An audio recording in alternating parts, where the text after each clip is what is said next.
पंतप्रधान नरेंद्र मोदी यांचं आज मालदीवची राजधानी माले इथे औपचारिक स्वागत करण्यात आलं। यावेळी त्यांना 21 तोफांची सलामी देत मानवंदना देण्यात आली। मालदीवचे राष्ट्रपती मोहम्मद मुइझू यावेळी उपस्थित होते। यावेळी मालदीवचं राष्ट्रीय नृत्यही सादर करण्यात आलं।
दोन्ही राष्ट्रप्रमुखांनी परस्परांच्या प्रतिनिधी मंडळांची भेट घेतली।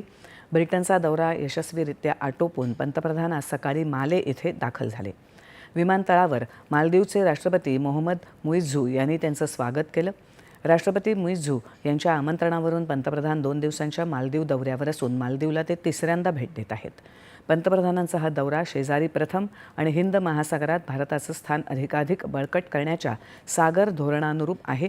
भारत आणि मालदीव यांच्यातल्या संबंधांचं 60वं वर्ष दोन्ही देश साजरं करत असून पंतप्रधानांचा हा दौरा द्विपक्षीय संबंध अधिक बळकट करणारा ठरेल।